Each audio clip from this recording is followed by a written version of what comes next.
What has happened to Post Shifters? Welcome back to another episode of the Post Shift podcast. I'm looking forward today. Reece Sims has been a friend and a guest and a peer for many, many years since originally the first time I was at Clive. So I'm really looking forward to chatting to her about everything that is for. I'm just going to click another button here and we're good to go. Perfect.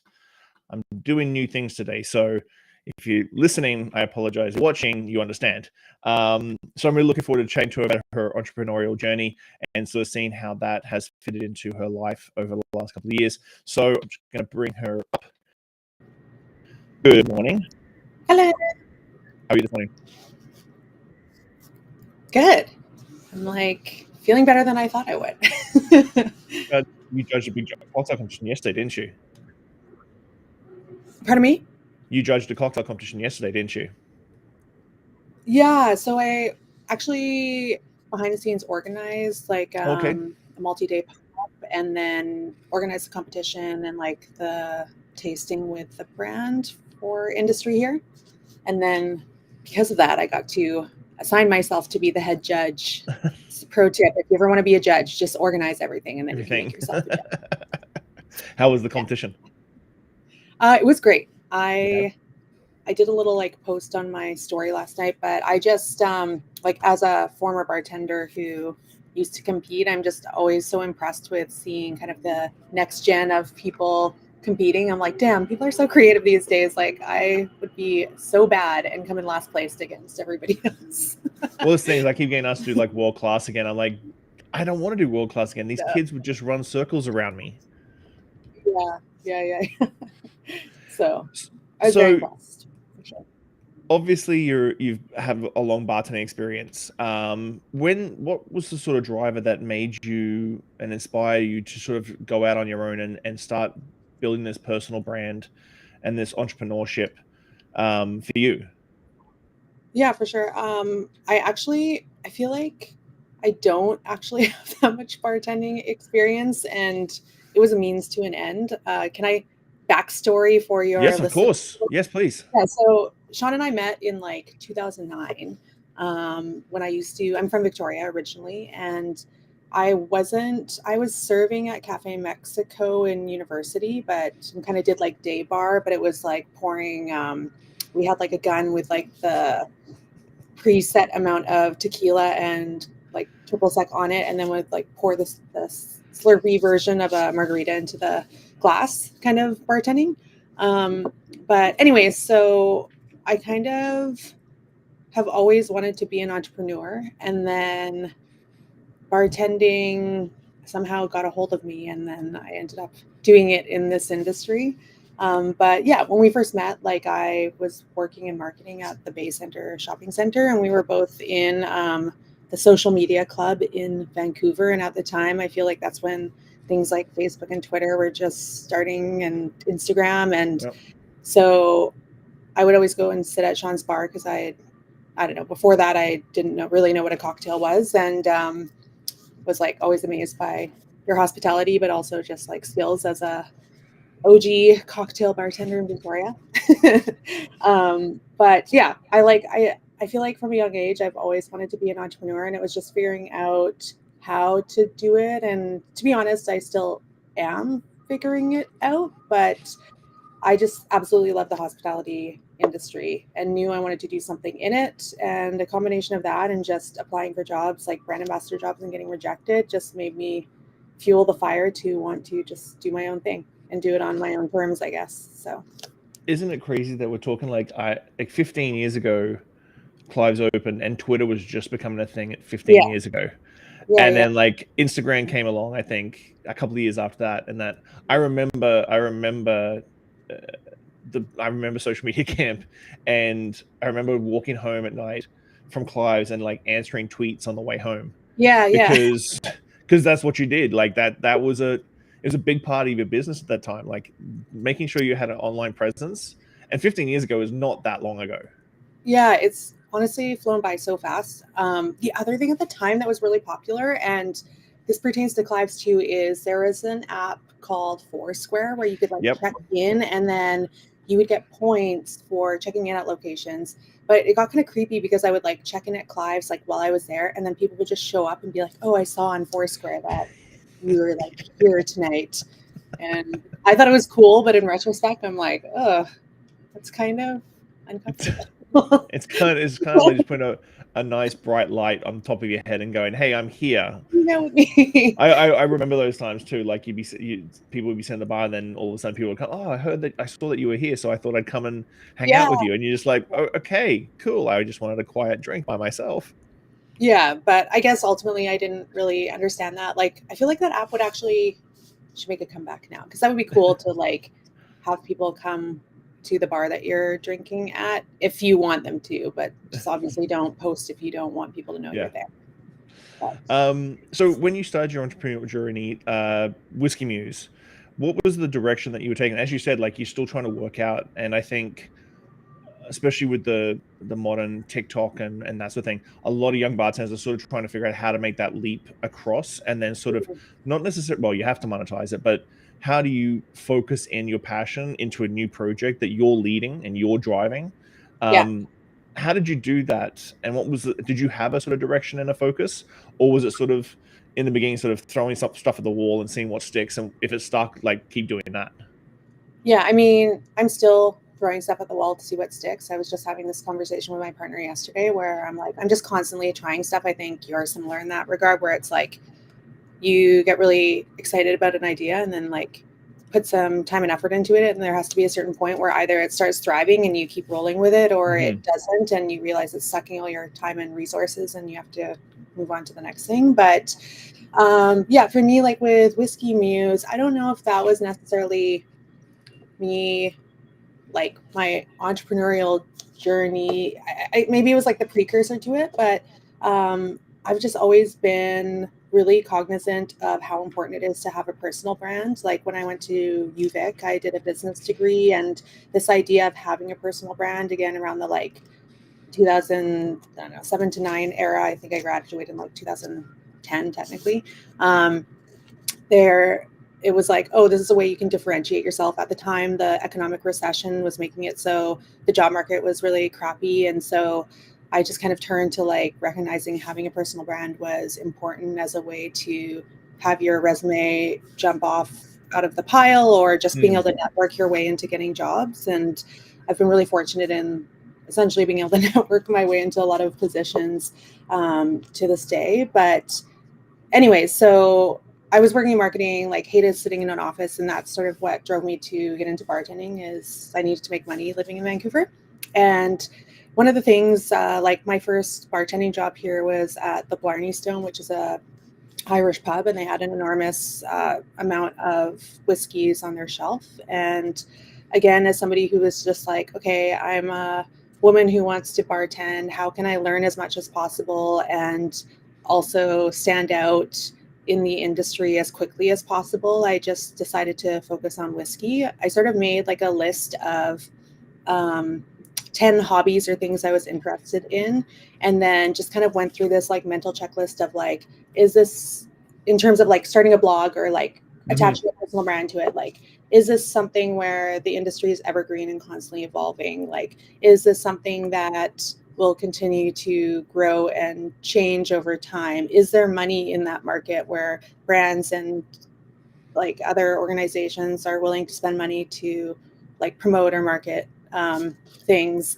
And then for like, do I actually genuinely like it and think it's cool and it's something I want to learn more about? And so yeah, I had this short list of like, I don't know, fitness activities and whiskey and other spirits, and was just like, okay, I think there's not a lot of young female voices in this industry, like whiskey specifically. It's kind of male, pale, and stale, as some people say. And so I've never heard that one, and I'm going to use that one way yeah, more often now.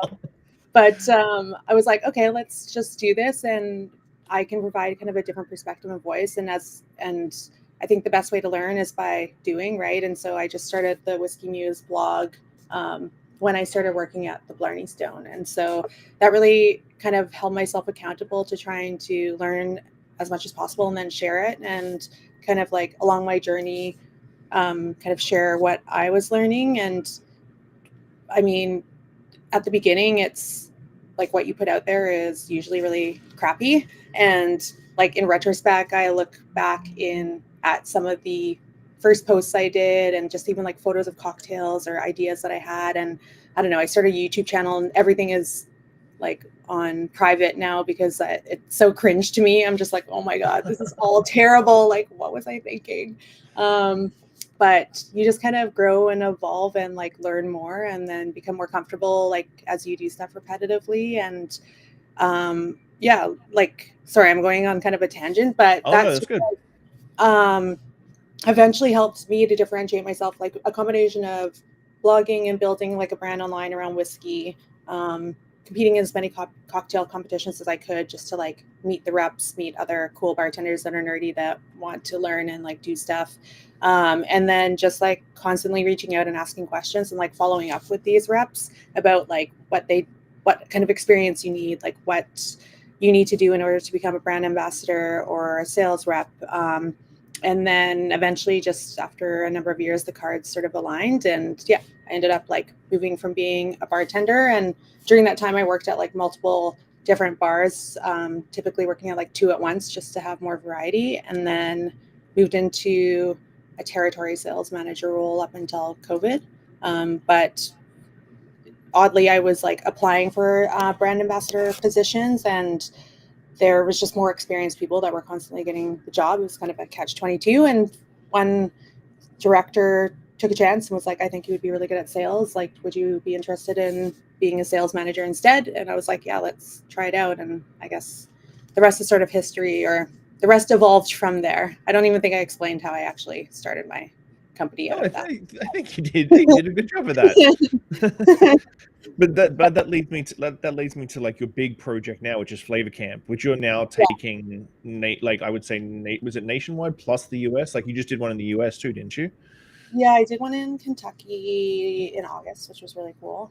Yeah. So So explain to everybody where Flavor Camp came from and like where and how it's sort of evolving into such a because it's your pretty much your big focus right now. Yeah.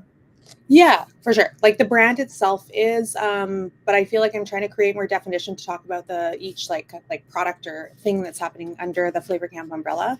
But yeah, so essentially like my business kind of came out of, I guess, a culmination of things that I wish I had access to as both a bartender and a sales rep. And that's sort of a connection to like almost like unbiased education with around brands where people are having an opportunity to try things side by side versus just the portfolio, like one portfolio, one distillery's products. Just to be able to compare and contrast. Also, like I wanted to become a better blind taster, be able to articulate myself with tasting notes, but found it extremely intimidating to go to tastings and just, I don't know, be like feeling awkward or vulnerable trying to guess or understand how to taste. And so that was one side of it on the bartending side, and just like having more tasting and educational opportunities for bartenders. And then on the brand side, I just felt kind of at the top level with the agency I worked with, a lot of decision making from the brand managers was sort of based on like gut. And I was just like, yeah, go do this and it's going to be cool. We're going to spend all our marketing dollars on this. And I'm like, there has to be a better way where we're actually like asking people what they want so then we can give them what they want. Right. And so kind of the purpose of Flavor Camp is for me to be like a third party expert to be able to connect like brands and consumers or brands and bartenders together and do that through having two-way conversations instead of me just talking at people for a tasting and telling them how amazing everything is. I'd rather get like a full spectrum of feedback from them to give back to those brands and say like, this is what people's taste preferences are right now based on their demographics. This is what people are liking in this market. This is what people aren't liking. This is their objections to purchase. This is why they want to purchase stuff. And so that kind of like helps to inform the market in Canada and hopefully like, I guess, the world. So I've kind of like tied in all these different things, like wanting to be able to learn how to taste in a more simplified visual way, because I've always been a visual learner. So the Flavor Camp like tasting system came out of that to just like create a independent category or way to categorize spirits based on flavor first, not necessarily what country they come from, their age, their Mhm. price point. It's their like flavor profile. Because I don't know, we kind of like organize food that way. So why wouldn't you do spirits in a similar way versus just like organizing them on a liquor store shelf or in a bar based on what country they came from, but they have absolutely nothing to do with each other in terms of how they taste. Mhm. So I just feel like that's a easier way to like explain and recommend things. And then second to that is like the way, like that's one part, but I'm like, I don't think that I would be able to make this into a full-time thing by just running tastings and having people buy tickets to them. So where the brands get value is they will like pay to participate in my programs, and I provide like market feedback back to them. So like all of my tastings, like you sat in on one of them, people Mhm. fill out a workbook, and I think it's good because they get that chance to like learn how to taste and like write their feedback, and there's no right or wrong answers. And then I consolidate all of that into a report back to the brand so they can see how they compare against their competitors in that lineup, how their product is received, feedback on it. And I'm not sure if they can necessarily make changes if they're like a multinational brand, but at least that can like, again, inform what the Canadian market's palette and preferences are, so they can give that back to their suppliers like as agencies and say like, hey, maybe this is why this product's underperforming, or hey, maybe this is justification why we need to like readjust the pricing on this product in this market. So yeah, it's just I'm brokering like information essentially, and then educating people on how to learn what they want and ask for what they want. I guess. How have the brands taken it? Because I find a lot of the times brands tend to get into their own echo chamber Mhm. of like they've got their marketing people, they've got the same sort of old school mentalities towards things. Like I remember speaking to a brand many years ago about marketing, and they were really hyped up about a radio ad and a billboard on the side of the highway. And I'm like, who listens to the radio unless it's a really, really good like morning Yeah. show or something? And who's not on their phone looking for billboards? And they were really hyped up about that, how much money they'd spent on it, and that sort of thing. So how do the brands approach that feedback when you give it to them? Have you got a good response from most of them? Um, so I've been running different feedback programs again over the last like 3 years, I guess. And for Flavor Camp, if I'm being completely honest, I'm not convinced that people actually thoroughly read the reports or take Hmm. action on them, even though they're jam packed with a ton of valuable, like actionable insights. But um, yeah, like I think people will just skim the top line because typically I'll put like the summary of feedback, and then there's like 100 pages of appendices with like a lot of detailed information, and I send them the raw data that they can dive into deeper to see Hmm. like segments of feedback. But I don't think anybody actually does that. Um, Even though I'd like them to, but it's like a lot of work. Um, but I think where the value lies is some brands do, some just don't have brand ambassadors to run these tastings, and Hmm. it's not like that expensive for them to participate at this point. So they have an opportunity to get liquid to lips at the very least with like 100 plus or hundreds of people in a thorough and informative way that like no shade on like tastings or like big exhibition events, but it's just a more intimate setting where I'm actually educating people on Hmm. stuff. I get to talk about it directly with myself because I'm not working for the brand. So they don't feel like they need to be positive or negative or have any kind of sentiment other than what they genuinely think, if that makes sense. So I think that's like valuable in and of itself, and just sort of aligning themselves with me and my brand. But yeah, there's been other programs. Like I ran one last year that brands were excited about, and then nobody wanted to do it this year, where I had like 12 or 12 to 15 experts from across Canada, like one in each province, more or less, or a couple. And I like blind tasted them on products like you would in like a spirits competition. Hmm. They rated them and wrote tasting notes and feedback. And I was like, for better, for worse, we're posting this. And I think some of the brands, well, I don't think they communicated to me that it like was a disservice to their product because they didn't get like favorable scores as they wanted. And I'm like, I totally get that from a brand manager perspective, but also being authentic, I think, is important. And if you aren't confident in this product, like, one, why are you selling it? And two, why did you send it to me to want to use in this program when you knew that you were going to get feedback on the product? Also, wouldn't you want to know about your deficiencies? Like, Yeah. I feel like Flavor Camp and everything you've explained is like the midsection of the market. Like, you do those top tier, crazy big exhibition shows where you've got 5,000 people in a room, and you know exactly how many people came through your thing and how much booze you went through. Oh, everybody's drinking the 18-year-old because most, what do you call them, pale, stale, and Pale males. pale male stale. Like, will only drink 18-year-old single malts and then go crazy over octomores. And I'm like, Yeah. you're an idiot.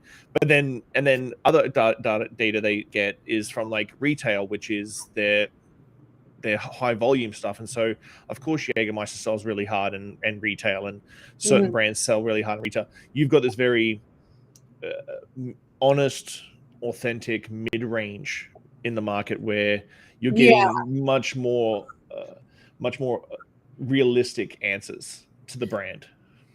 Yeah, well, there's a couple. So I guess there's a couple things with this. Like, what I'm doing, I'm definitely not targeting high end, high value individuals with like rare products. And I don't think I would ever be somebody who like focuses on that, because it's just like a very small percentage of people that are actually interested in purchasing those kind of items. And I totally like think that really rare, expensive products have a place in the market and are important, but there's just a lot of things in that mid range of like, I don't know, 60 to like 150 or maybe $200 absolutely tops, that people want to try before they buy. So it's a good opportunity for them to do that.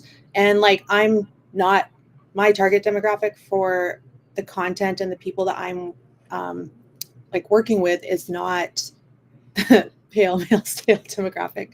So like, I tell brands that want to work with me, like, my demographic are typically people like 25 to 50 tops, more like 30 to 45. And I can show that in the data because I'm capturing that. And so it's more like a millennial, Gen X-ish and like Gen Z-ish, but mostly millennial market, and mostly couples that come to my tastings and people without kids, so they have disposable income. So it's like, if you're looking to get more into that market, and women in particular, not that I exclusively focus on women, but it just happens to be that like 50% of the audience that comes to my tastings and stuff are women, which is great. These are, I just feel like, untapped markets that haven't historically been marketed to, and maybe they are in the mix for these big exhibitions, but to be able to just like focus specifically on that demographic, I think is one of the main value adds for doing the programs that I do. But again, I think like those bigger exhibitions where you're like, oh, we went through this much product and sampled this many people, that's good for getting liquid to lips, but like, you don't know if people are going to remember your product after the fact, or if they liked it or not, and like, or anything about those, who was there or what happened. And so I'm really trying to actually capture that information to give. Yeah, we've both been to plenty of big whiskey show tastings, and it the first half hour is very dignified. After that, it just turns into a junk show. Doesn't matter what sort of kilt you're wearing, or what suit you're wearing, or what you're wearing, and you got all dressed up. By the end of it, everybody is just loaded. We talked about it a little bit before, when it came to throwing things at the wall and seeing what sticks. How do you balance your creativity with like business side of things? Flavor Camp is obviously very. You've got two sides of a very specific coin. You've got very, very fun experimentation on like creativity and putting on the Flavor Camp, but then you're also knuckling down 100 pages of data. How do you balance out your creativity with business side of things? I don't know if there is a balance. Again, I'm just constantly trying things and then seeing what the market wants, both from the brand side and consumer side. So again, a big part of what I do, like every program I'm trying to do, has some sort of two-way communication aspect to it, or has like a user generated content aspect to it. So let me just backtrack. Like essentially right now I've kind of settled on 3 main services that we do under Flavor Camp. So the in-person tastings are called like taste challenges, where people get to blind taste these products, provide feedback. The brands get their reports. That's my only in-person thing that I run, and I do like 6 different themes a year.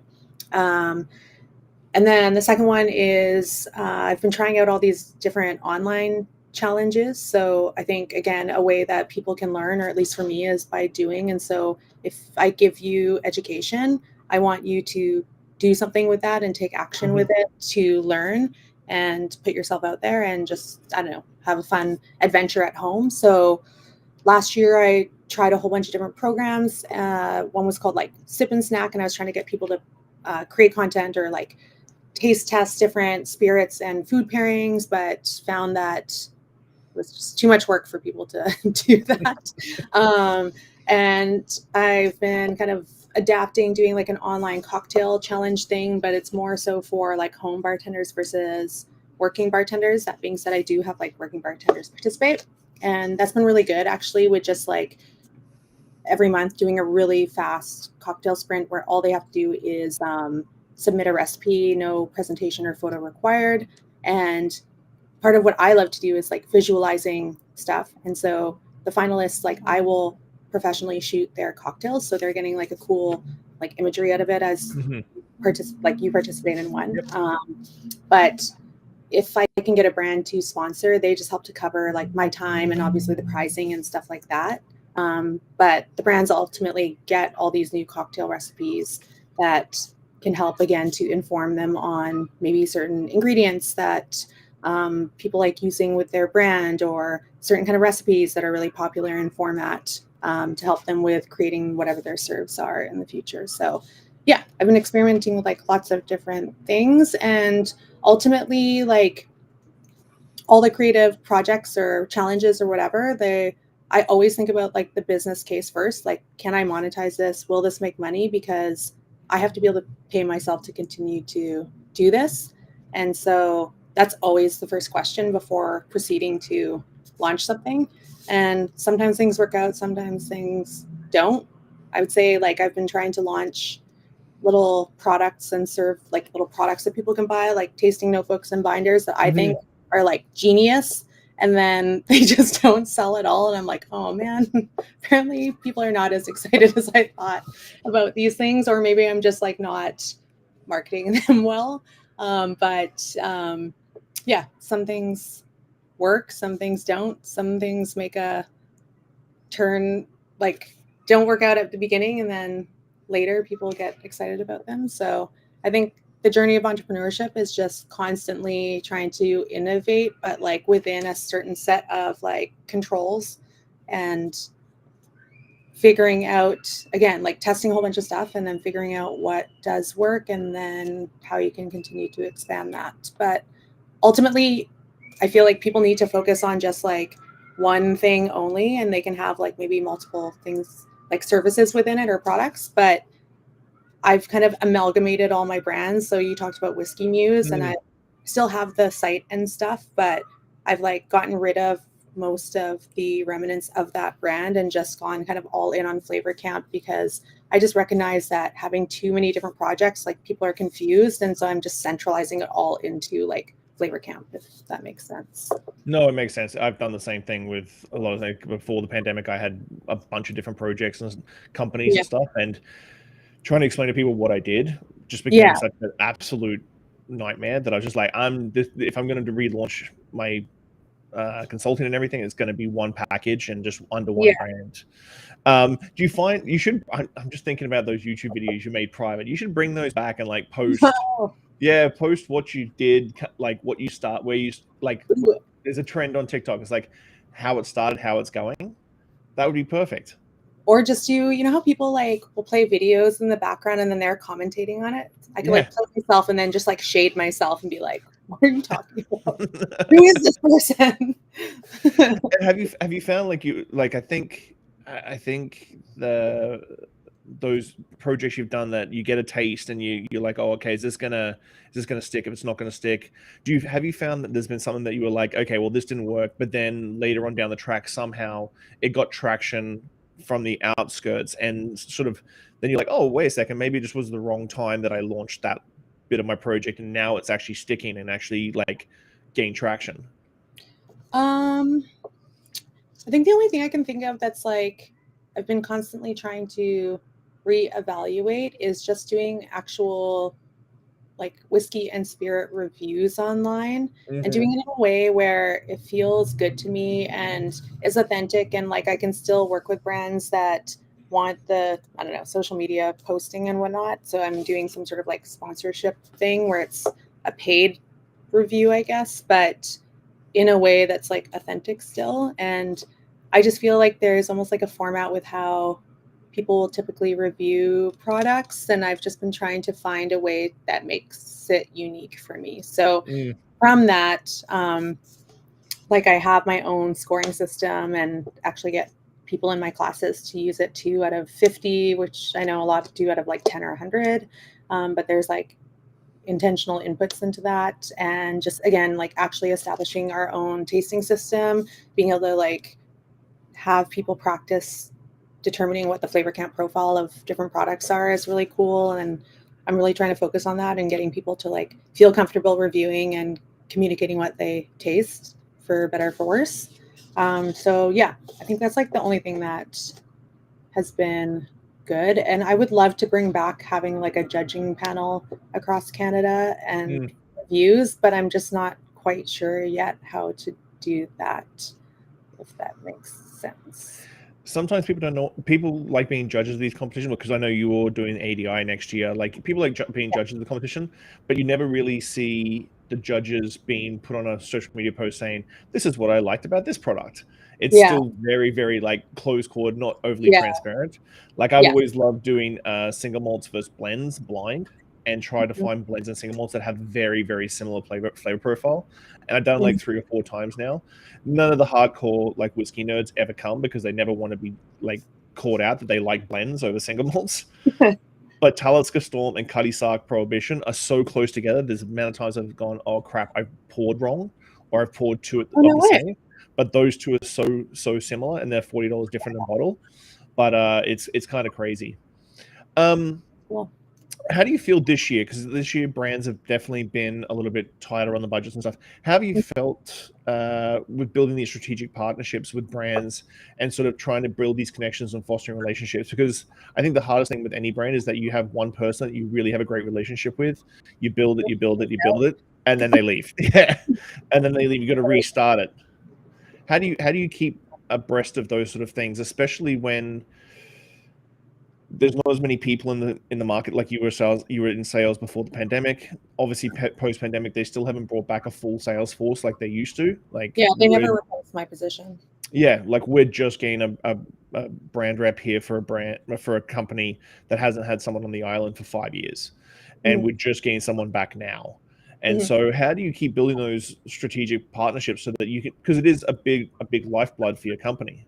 I don't know if I have an actual answer for this. It's so I think from the outside, people are like, "Oh, Reece is crushing it. She's doing so much," because that's what social media wants you to think. But to be honest, like I'm constantly pitching nonstop, like new ideas, trying to figure out what the brands want, or like reshaping the ideas I have to fit what their directives are, KPIs. Like, again, just from a business perspective, I'm always want to keep it creative, but at the same time, I'm like asking brand reps, like, what are your KPIs this year? Like, what can you spend money on, and how can I help you to make your job easier so you can use your budget? And I'm going to take things off the table for you so you don't have to worry about doing them, and I can do them for you, and then you give me money to do that. So I think like there's not a exact answer, and if there was, then I'd be making a lot more, or have a lot more partnerships right now, because every agency is like looking for different things. But yeah, it's all just like a relationship building experience, and it does suck when people move to other portfolios. But I think if you're building those relationships, just like with bartenders or bar managers, like with the person themselves and not the brands, then they'll continue to want to work with you regardless of where they land, right? So I think that's a big thing, but it's constantly like, I'm constantly asking myself, how can I do something that they wouldn't be able to do in-house? Mm. And maybe that's they don't have the budget to hire a full-time brand ambassador. So if you want me to do brand ambassador work for you, done. But I have this flavor camp tasting system, so I want to infuse your brands into like my method of Hmm. doing things. So it's like building my personal brand as well. Um, or again, maybe they want to see how they compare against their competitors, so they can't run tastings like that. So done, they'll participate in those programs because Yeah. then they get market insight um, from an expert. So it's just constantly trying to figure out and asking like what they want and need, so then I can like fill that void. And then same thing with like my uh, my membership, I guess, or group, the like flavor camp group. It's I'm constantly like slightly adjusting the way that I do the education and communicate the information. And it's just like trying to figure out and get feedback so I can give people what they want, I guess. I Ask them think what they want and then give it to them. I think the big thing you said, like, and I'm guilty of this in a big way. As a hospitality people, like you're always up for giving away your time for free to brands Yeah. because you're like, oh, I'm going to build my personal brand. I'm going to build my personal brand, or I got to build some value for these people, like for these brands. Like it's the worst thing now as I get older. I still feel guilty charging money, and I shouldn't feel guilty charging money for my services. Mhm. And I think as hospitality people, we're always like, oh, you know what? I'll do a couple of cocktails for you for free. Just chuck us some Yeah. product, and it'll be really cool. And I think that's one thing that you've said that you always look at. Okay, am I making money from this? Can I monetize this in the best possible way? Because I think, especially when you Yeah. go out on your own, you can get caught in a hole real quick if you aren't thinking about that. Yeah. Like I don't want, I guess this is another conversation I have very oftentimes with other like content creators or even bartenders where yeah, there is definitely a time and place where you could volunteer and maybe just getting your name out there is worth the, I don't know, pouring for a brand or something, or Hmm. getting a couple bottles because you love that brand. But I'm just at the point now where I'm saying, like, constantly trying to tell people that their time is valuable. And it's like, if you feel good about giving away your time for free, that's great. But ultimately, these brands have money and they're going to take advantage of your kindness if you let them. And they have money dedicated to hiring people. And I don't know, you wouldn't go into a bar and be like, oh, I'll bartend for you for free so I can Mm. experience. Like maybe you get paid minimum wage and no tips, but you're still getting paid in some capacity. And I just think like cash is king ultimately. So I always try and charge an amount if I'm doing something for a brand plus product, right? Versus just doing something for product. And like, I don't know, some people might agree with me, some might not, but those brand reps, they're not working for free. They're on salary. They're getting paid to do stuff Hmm. with. So why would you do stuff for free for them ultimately? I don't know. What No, advice would you give someone looking to get into the experiential hospitality entrepreneurship sort of sphere? What sort of advice would you give that person who is trying to make that jump from late nights bartending to like something legit?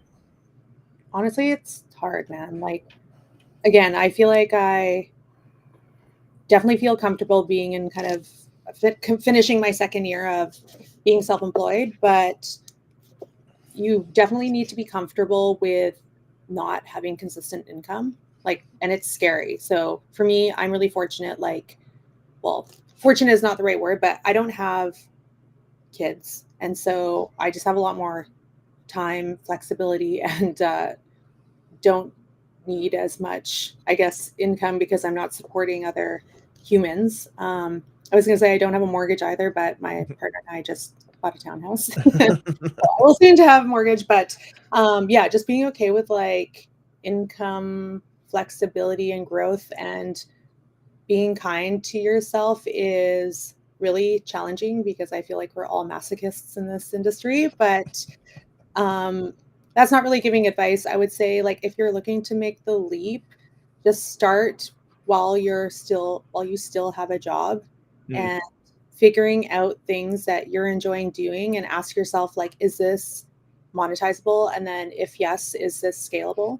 Because I know a lot of people that are like, oh, tastings are the best. Like, I love running tastings. And I'm like, okay, that's great that you do this a couple times a year and it's successful and you have a great turnout for it. But if you're trying to do this every week, you're just going to saturate your people, and it's just not going to lead to like a full-time thing.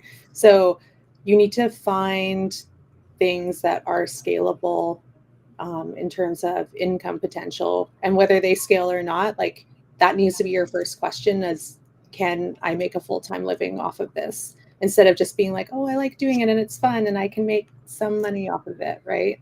Like, you have to think of the business side of it first before you choose to go all in on working for yourself. Yeah. What's the plan for the next 6 to 12 months for Flavor Camp and yourself? Yeah, so for me, like, as I just mentioned, my partner and I purchased a townhouse in Calgary. So I'm going to be moving in a couple weeks. I'm not sure when this is going to go on the internet, but yeah, so my big plan for the next 6 to 12 months is expanding the Flavor Camp in-person tasting challenges to Calgary. And so I'm still intending on running them in Vancouver as well. And they'll just kind of mirror each other, where the brands that I'm currently pitching, like, the value add is I'm wanting to be national so I can provide national insight, right, across the country on what consumers are liking and market trends and all that jazz.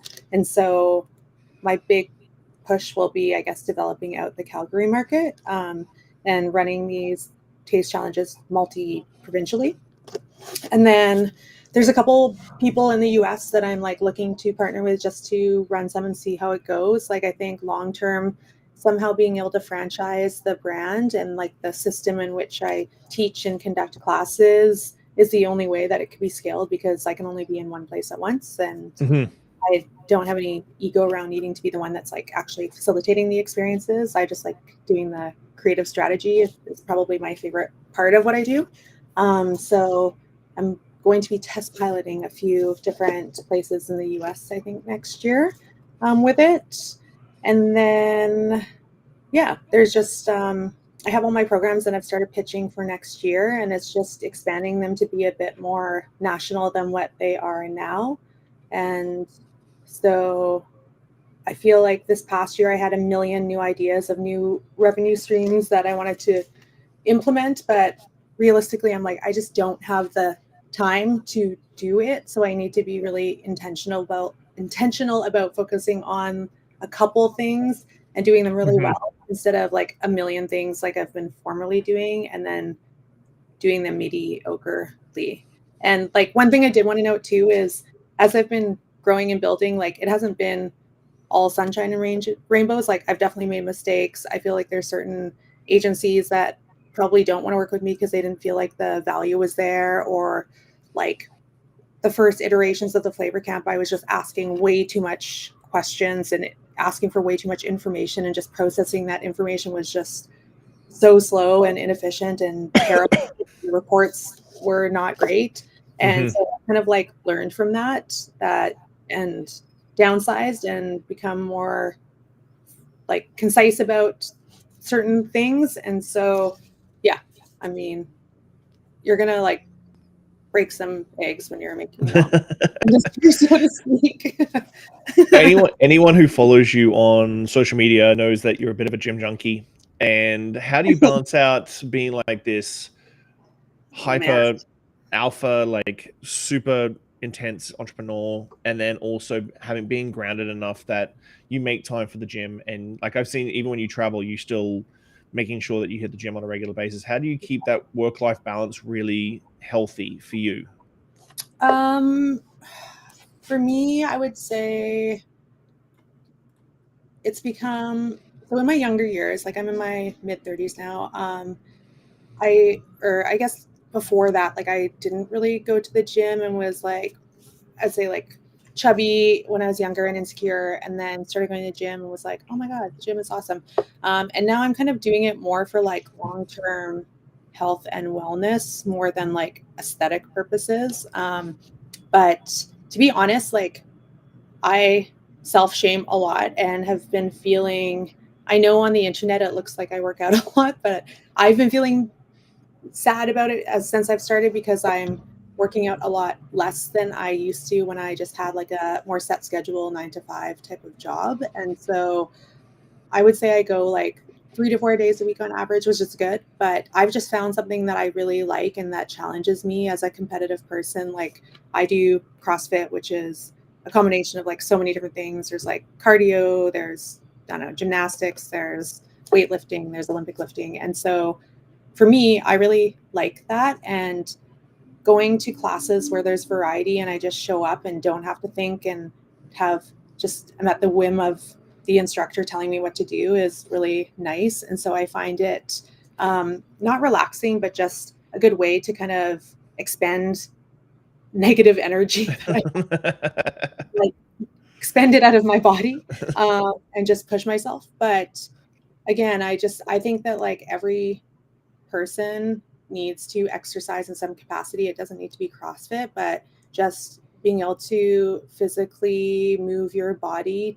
And in the industry, like as a bartender, just, yeah, exercising is so important to your physical health and wellness, I think, with just as you get older, like not being sore from working a long shift and stuff like that.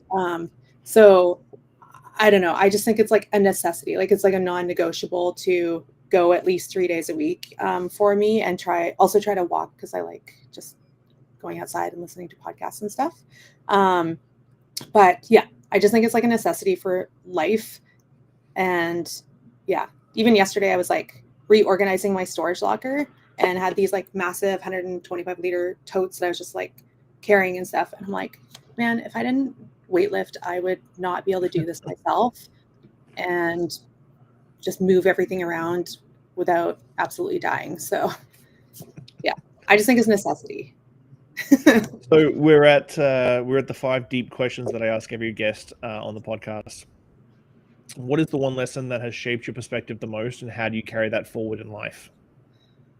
I think the biggest lesson off the top of my head is just asking for what you want. And worst case, people say no, but you're no further behind than where you were if you didn't ask. So I just really think about that. And rejection is a necessary part of just becoming more and more successful, right? Yeah. If you could leave one lasting message or piece of wisdom for the world, what would it be and why? I think my lasting message would be find your community and give to it ultimately, because that's going to make you feel good. Like doing things for other people will make you feel good. Looking back on your journey, what is something you wish you had understood earlier in life? Just going back to my first answer, I think waiting around and for people to come to you is not a good strategy for just growth as a person, and just taking the plunge to go out of your comfort zone to do things that make you uncomfortable. Again, like asking for things and being okay with being like people saying no is, I wish I had done that sooner. How do you define success, and has your definition of it changed over time? Yeah, I think for me, there's definitely like a financial component to success where it's like, oh, I want to make X amount of dollars. And as I was younger, that was like the only indication of success for me. But now I think it's more being able to do something that you love, or have found a glimmer of passion for, and make that your career is what I would say is successful for sure.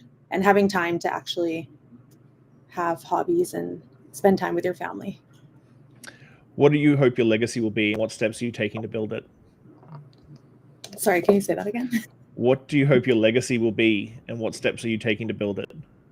Oh my gosh. That's a big question. All of these are big questions. The 5 last deep questions of the episode. I'm never gonna die, I hope. I think my legacy, I'm just determined to disrupt the the spirits industry, and I want people to, again, have a new perspective on the current situation. That's not very descriptive, but it would just be like, oh, Reece Sims was the pioneer that created Flavor Camp, for example, and this is the universal system that we're using to taste and relate and compare different spirits. So that's kind of my lasting legacy I'm working on right now. That's perfect. Well, Reece, thank you so much. Like for how long we've known each other, I'm just always blown away with everything you do. And like I brought you to Victoria to do Flavor Camp here. I know a lot of the team in Victoria really enjoyed the Flavor Camp, and I think it's a very, very unique way of doing things. It breaks it down to the most simplest ways so that people don't feel like it's that intense, pressured, like if you say something you're wrong sort of mentality, which you get at a lot of whiskey tastings. So I'm just always blown away with what you've created, and I just want to say thank you so much for being on the show. Likewise, thank you so much, and I'm always amazed with everything you're doing as well. Thank you. I'll chat to you very, very, very soon. Okay.